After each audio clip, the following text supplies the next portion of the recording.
안녕하세요. 저는 5살 딸과 9살 아들을 키우고 있는 여자입니다. 남편과 저는 원래 오래된 구축 아파트 전세로 살다가 1년 전 신축 아파트를 분양해 들어오게 되었습니다. 새로 들어간 아파트는 제가 사는 지역의 신도시에 있는 곳인데요. 학교나 편의시설 등 주변 인프라가 좋아서 아이를 키우는 신혼부부가 특히 많은 곳입니다.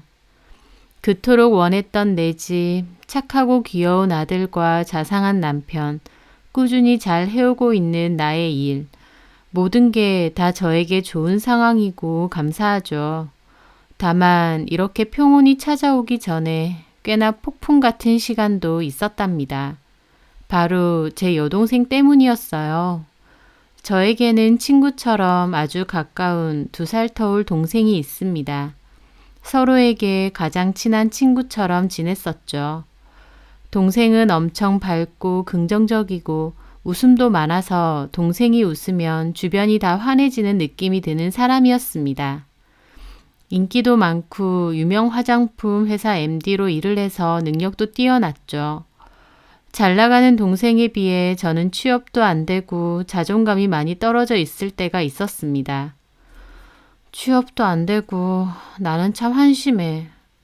그때 동생이 저를 참 많이 위로해 주었어요. 하지만 한창 못났게 굴던 시절이라 한 귀로 듣고 한 귀로 흘렸는데 그때 동생이 저에게 책과 함께 작은 메모 하나를 주더라고요.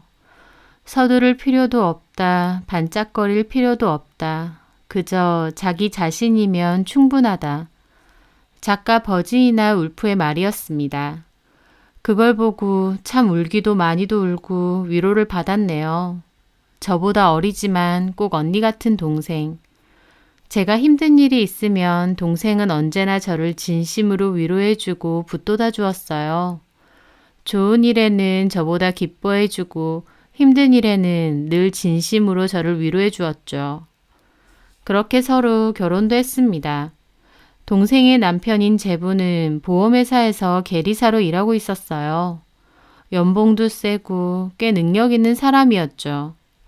소개로 만난 저희 동생을 내내 쫓아다니다가 결국 결혼까지 한 겁니다. 제부는 성격도 싹싹하고 인상도 좋고 무엇보다 저희 동생을 너무 좋아하는 게 보였어요. 그래서 저희 부모님도 저도 다 제부가 마음에 들었습니다. 저희 동생하고도 참 잘 어울렸고요. 그렇게 제부에겐 동서지간인 저희 부부와 한 번씩 밥도 먹고 캠핑도 갔었어요. 남편들끼리도 잘 맞아서 친하게 잘 지냈죠. 제부는 동생이 여전히 예쁘고 설렌다고 했고 동생도 제부를 참 많이 사랑했어요. 그 모습이 얼마나 보기 예쁘고 좋던지요. 하지만 동생이 결혼하고 2년 뒤 동생의 행복은 산산조각이 났습니다. 한동안 동생이 연락이 뜸하더라고요. 저도 그때 한창 일이 바빠서 신경을 못 쓰다가 문득 무슨 일 있나 걱정이 되더라고요. 그렇게 동생네 집을 찾아가게 됐는데 너무 놀랐습니다. 깔끔한 성격의 동생네 집이 개판이 되어 있었어요. 게다가 동생도 푸석푸석하고 살까지 빠져 퀭하게 있더라고요. 술 냄새도 어렴풋이 나고요. 유미야, 이게 다 뭐야? 너는 꼴이 왜 이렇고? 동생은 아무것도 아니라고 했지만 도저히 아무것도 아닌 꼴이 아니었습니다. 어떻게 된 거냐고 묻자 그제야 두 손으로 얼굴을 가리고 펑펑 울더군요. 고서방 바람났어 언니. 너무 충격적이었습니다. 정말 그 사람이 그럴 줄 몰랐다라는 말이 있잖아요. 다른 사람은 다 몰라도 제부가 그럴 줄은 꿈에도 몰랐어요. 막말로 저희 남편이 바람을 폈다고 해도 그토록 놀라진 않을 정도였습니다. 그 정도로 동생과 제부의 사이는 몹시 특별해 보였고 동생에 대한 제부의 마음과 애정은 몹시 커 보였거든요. 그런데 다른 사람도 아니고 그런 제부가 결혼 2년 만에 바람이 났다뇨. 정말이야? 확실해? 좀 됐어. 바람 핀 거 내가 다 확인했고 고서방 지금 집 나간 지 이틀째야. 왜 나갔는데? 그년이랑 산다고. 이혼해달라고. 뭐라고? 이것들이 진짜? 동생이 꺼이꺼이 우는데 너무 화나고 가슴 아프고 그런 상황이 처음이라 어쩔 줄을 모르겠더라고요. 누군 줄은 알아? 어떻게 된 건데? 고서방 회사 직원. 근래 들어서 자꾸 의심스러운 짓을 하는 거야. 늦게 들어오고 옷에는 여자 향수 냄새 나고 무엇보다 나한테 엄청 시비 걸고 짜증내는 거야. 그 사람 다정하고 나한테 잘했잖아. 근데 요즘은 완전 나한테 함부로 하고 무시하고 이건 뭔가 있다 싶더라고. 그래서 고민하다가 차에다가 몰래 소형 카메라를 달았거든. 근데 동생은 훌쩍거리며 떨리는 손으로 핸드폰을 보여주더라고요. 저는 그걸 보는데 너무 놀라 폰을 떨어뜨렸습니다. 제부가 웬 여자와 차 안에서 스킨십하고 만지고 난리 부르스를 치고 있는 겁니다. 좀 어둡긴 하지만 화면 속 그 남자는 제부가 맞았습니다. 저도 너무 충격인데 동생은 오죽할까 싶더라고요. 동생도 거의 절규하듯 바닥에 엎드려 울더군요. 이것들이 미쳤나 진짜? 이거 제부 보여줬어? 이거 보여줬어. 그랬더니 지가 더 난리대? 나보고 스토커냐면서 어디서 함부로 몰카를 찍냐고 고소한대 나를. 뭐라고? 제부, 아니 그 자식 머리가 어떻게 된 거 아냐? 바람은 지가 펴놓고 너를 고소한다고? 그 사람 완전 눈 돌았어. 나도 이런 일 있고 깨달았는데 그 사람 사랑에 눈 돌아가면 앞뒤 안 보이나 봐. 나한테도 그렇게 했잖아. 결혼해달라고 그렇게 매달리고. 이제는 그 기집애한테 완전 빠졌나 봐. 동생은 하염없이 눈물을 흘렸습니다. 늘 밝고 활기차던 동생이 이렇게 처절하게 우는 모습을 보자 너무 가슴이 아프더라고요. 그 회사 찾아가자. 가만 안 둬. 그 여자 회사 그만뒀대. 애초에 계약직이어서 재계약도 안 됐고 그냥 그만뒀다는데 아마 고서방 그 여자 집 간 거 같아. 우리 월급 통장도 각자 관리하잖아. 바람 피는 거 알고 내가 얼마 전에 고서방 통장 뒤져봤는데 그 여자한테 돈도 엄청 보내줬더라고. 완전 그 여자한테 눈 돌았어. 나한테 이혼해달라고 하고. 저는 같이 눈물을 흘리며 동생을 안아주었습니다. 어떻게 이런 일이 생기나 가슴만 아프더라고요. 우린 끝났어, 언니. 그 사람도 마음 떴고 나도 이런 꼴 다 보고 더 이상 살 수 없어. 그래, 끝내. 이혼 아무것도 아니야. 너 그런 놈 때문에 이렇게 울고 할 필요도 없다. 완전 쓰레기 같은 놈이었는데 너나 우리 가족 다 속은 거야. 끝내자. 증거도 다 있고 언니랑 변호사 사무실 가자. 저는 그렇게 동생과 함께 이혼 소송을 준비하게 되었습니다. 하지만 동생은 정신적인 충격이 너무 컸던지 결국 회사도 휴직하고 집안에 틀어박혀 지냈어요. 그 때문에 제가 나서서 동생의 이혼 소송을 대리로 준비해야 될 정도였습니다. 동생은 정신적 충격에 의한 우울증이 왔고 약 먹고 병원 다니고 집에서도 잠만 자꾸 자려고 하더군요. 남편을 너무 사랑하고 믿었던 만큼 배신감과 충격도 큰 것 같았습니다. 나중에 얘기해서 알았지만 제부가 동생을 밀어서 동생이 다치기도 했대요. 하지만 남편에게 그렇게 폭행당했다는 게 너무 수치스러워 진단서도 안 끊고 흐지부지 지나갔었다네요. 동생을 그토록 사랑한다던 제부가 증거 동영상 내놓으라고 또 이혼해달라고 동생을 밀치고 위협까지 했으니 동생은 너무 충격적이고 아직도 무섭다고 했습니다. 동생은 그 여자 번호 및 신상으로 그 여자 SNS까지 다 뒤져봤더라고요. 저도 그 여자 사진을 다 봤습니다. 내연녀라고 해서 완전 여우 같은 느낌의 여자일 줄 알았는데 너무 순하고 평범한 이미지의 여자라서 더 놀랍더라고요. 동생은 소송은 소송인데 이 여자를 한번 직접 보고 싶다고 했습니다. 저는 동생이 그렇게 하길 원한다면 해야 된다고 생각했어요. 그래서 찾아가기로 했죠. 상간소송 소장을 보내야 되기 때문에 전화번호만 알면 변호사가 통신사에 주소 조회를 할 수 있거든요. 그렇게 알아낸 주소, 동생 동네에서 그리 멀지 않은 곳의 빌라였어요. 그렇게 저는 동생을 태우고 그곳을 갔습니다. 그 빌라 앞에서 주구장창 기다렸어요. 몇 시간이나 아무 말도 하지 않고요. 한참 기다리던 끝에 제부차가 들어오더니 빌라 앞에 주차를 했고 제부와 그 내연녀가 내리는 게 보이더라고요. 사진과 동생이 찍은 동영상으로 얼굴을 봤는데 실제 얼굴은 처음이었어요. 두 사람이 팔짱 끼고 몹시 다정하게 들어가는 걸 보자 저도 너무 열받더라고요. 동생이 걱정돼 쳐다보니 동생이 저보곤 가만 있으라고 하며 갑자기 차문을 열고 달려나갔습니다. 너무 순식간이었어요. 저는 너무 놀랐죠. 일단 저는 차 안에서 상황을 보고 있었어요. 동생이 소리 지르며 나타나자 그 두 사람이 놀랐고 동생이 뭐라고 따지더니 그 여자를 확 당기는 거예요. 팔짱을 풀려고 하는 것 같더라고요. 그런데 그 순간 그 여자는 동생을 확 밀어버렸고 동생은 바닥에 패대기 쳐졌습니다. 저는 놀라서 달려갔죠. 이 미친년이 어딜 손을 대! 제가 나타나서 동생을 부축하자 제부는 약간 놀라고 그 여자는 막 짜증을 내더라고요. 이 여잔 또 뭐야? 이봐요. 작작 좀 하세요. 어차피 이혼 소송 중 아니에요? 내연녀의 상상 초월 뻔뻔함에 말문이 막혔습니다. 저도 뭐라고 하고 싶은데 그 순간 도저히 아무 말도 안 나오더라고요. 내연녀와 제부는 저희를 훑어보더니 집 안으로 들어갔고 저와 동생은 너무 황망하게 있었어요. 사람이 너무 기막힌 일을 당하니 머릿속이 컴컴해지고 아무것도 못하겠더라고요. 그날 동생을 집에 데려다 줬고 저도 집으로 돌아왔는데 아무것도 못하고 바보같이 당한 게 정말 생각할수록 화병이 날 정도였습니다. 동생을 위해 제가 그것들 싸닥이라도 날리고 난리쳤어야 되는데 왜 그 순간 그냥 말문이 막혀서 가만히 있었을까 싶더라고요.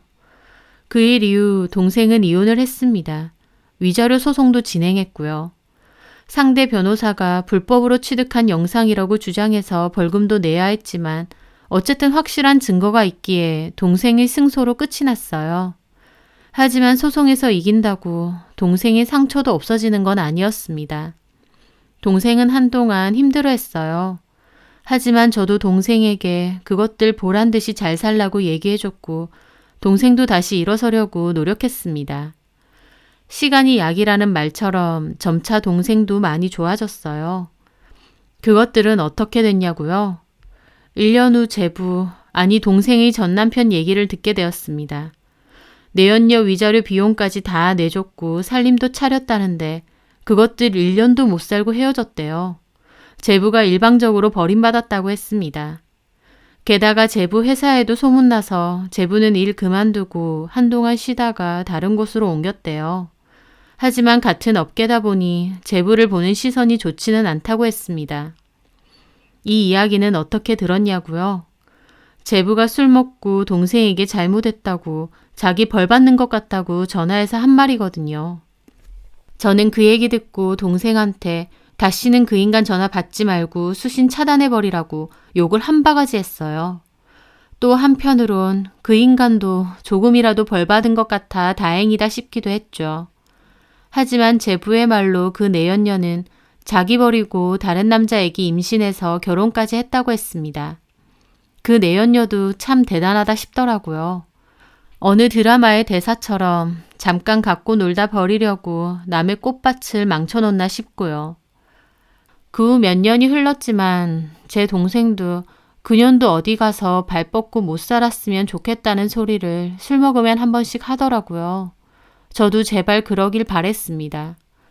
그런데 저는 정말 생각지도 못한 곳에서 그 여자를 보게 되었고 저에게 복수의 기회가 주어졌습니다. 제가 사는 지역이 큰 곳은 아니지만 어떻게 이렇게 다시 만날 수 있나 싶었어요. 어디서 만났냐고요? 바로 저희 둘째의 유치원 엄마 모임에서였습니다. 유치원 입학 후 반년 정도 지났을 때 같은 반 엄마들끼리 식사 자리에 가게 됐어요. 저는 일 때문에 그런 모임에 나가기가 힘들었는데 그때는 시간이 돼서 참석하게 되었죠. 친한 엄마도 한 명 있긴 하지만 대다수는 얼굴을 잘 모르다 보니 설레는 마음으로 그곳을 갔을 때였습니다. 제가 앉은 곳 대각선에 그 여자가 앉아 있었습니다. 그 여자 얼굴을 보는 순간 숨이 멎을 것 같더라고요. 그때 생각이 확 떠오르면서요. 저는 그 여자 얼굴을 절대 잊을 수가 없습니다. 제 동생을 밀치고 제가 동생을 부축하러 갔을 때 작작 좀 하라던 그 여자. 그런데 재밌는 게 저는 그 여자 얼굴을 아는데 그 여자는 제 얼굴을 기억 못 하더라고요. 그 여자를 가만 지켜보는데 정말 속에선 용암 같은 분노가 치솟았습니다. 내 동생은 이혼하고 정신과 다니고 그렇게 힘들어하고 괴로워했는데 이 여자는 제부랑 헤어진 후에 다른 남자 애까지 낳고 정말 아무렇지 않게 너무 평온한 얼굴로 웃고 떠들고 어떻게 이럴 수 있나 싶었습니다. 내가 그때는 아무 말 못하고 바보같이 넘어갔지만 오늘은 두고 보자 싶기도 하고요. 그래서 저는 수다 떨며 깔깔거리는 그 여자를 빤히 보다 말했죠. 재밌니? 제 말에 그 순간 분위기는 찬물이라도 끼얹은 양 조용해졌어요. 처음 온 제가 갑자기 그 여자한테 반말로 그렇게 말하니까요. 그 여자도 확 정색하더라고요. 네? 지금 저한테 얘기하신 거예요? 그래. 그 여자는 어이없다는 얼굴이더라고요.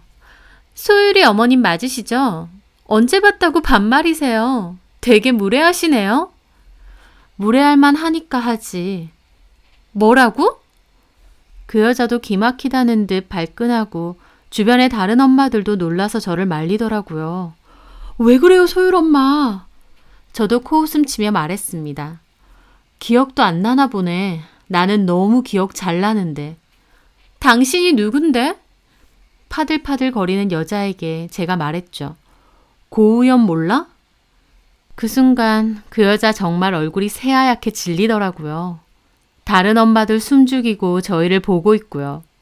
그 여자는 몹시 놀란 얼굴로 저를 보다가 그제야 생각이 난 듯 갑자기 그러는 거예요. 저기 밖에서 얘기하시죠. 싫은데? 내가 왜? 나보고 누구냐고 물었지? 얘기해 줄게. 네가 바람 펴서 가정 빼앗고 이혼시킨 그 남자의 처형이잖아.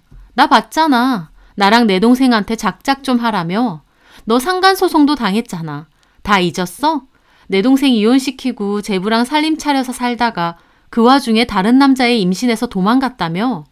와, 진짜 너도 스펙터클하다. 내 동생은 이혼하고 정신과 치료받고 정말 힘들었는데 너는 그 사이에 다른 남자랑 애도 낳고 아무렇지 않게 잘 살았네? 세상에 이런 법이 어딨지? 제 말에 엄마들 경악하고 난리가 났습니다. 그 여자는 당황해서 어쩔 줄을 몰라 하더라고요. 그러더니 박박 우겨대더군요. 저기요, 나 그런 적 없거든요? 유언비어 퍼뜨리지 마세요. 고소당하고 싶어요? 다른 사람이랑 착각했나 본데 당신 이러는 거 큰 실수하는 거야. 아, 네가 아닌가? 잠깐만, 그럼 확인 좀 해볼게. 저는 그렇게 말하고 폰으로 메일을 들어갔습니다. 메일 드라이브에 동생 소송에 관한 증거를 저장해놨거든요. 제가 동생 대신해서 소송을 진행했는데 소송의 중요한 증거다 보니 여러 군데 복사해서 저장을 해놨었습니다. 혹시나 실수로 지워지거나 잃어버리면 안 되니까요. 저는 드라이브에서 그 영상을 켰어요. 바로 제부와 그 여자가 차 안에서 미래를 즐겼던 그 영상이요. 저는 그 영상을 재생시키고 주변 엄마들 몰려와 그 영상을 보더군요. 여러분들이 봐주실래요? 이분이 저분 맞는 것 같죠?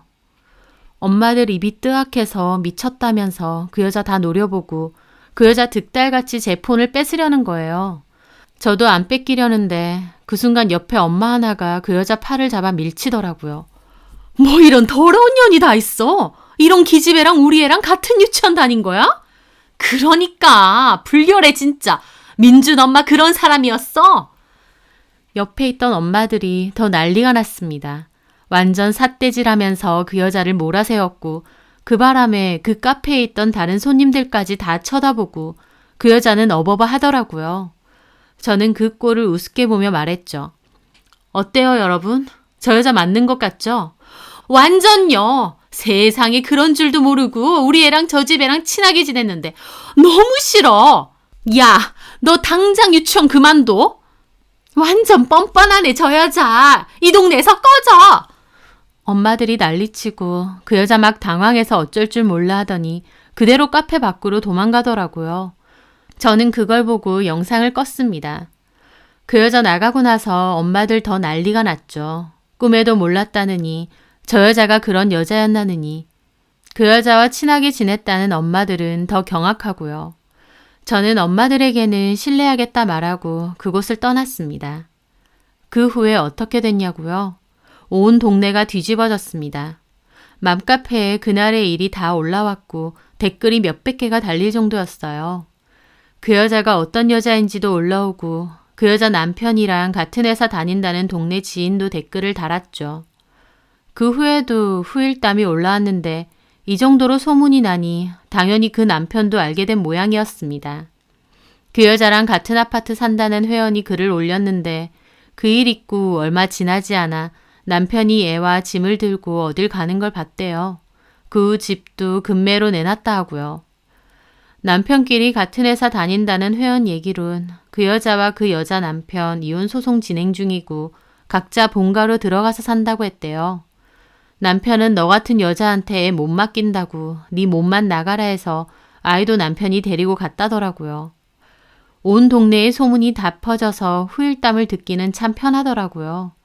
물론 그런 일을 터뜨렸으니 저나 저희 아이까지도 한동안 카페에서 폭로했던 그 여자래 하는 소리를 들어야 했죠. 좋은 일은 아니었지만 피해자도 아니고 괜찮았습니다. 후련하기도 했고요.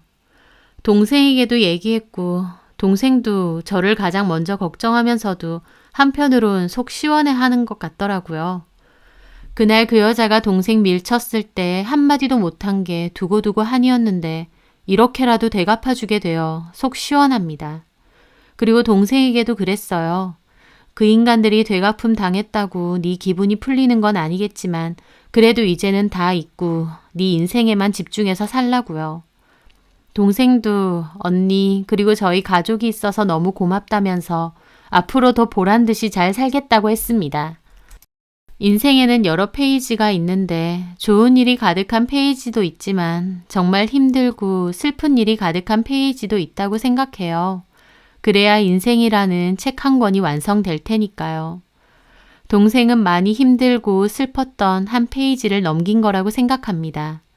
이제는 좋은 마음으로 행복하고 즐거운 일로만 가득 채워 나갔으면 해요. 제 사연 들어주셔서 감사합니다.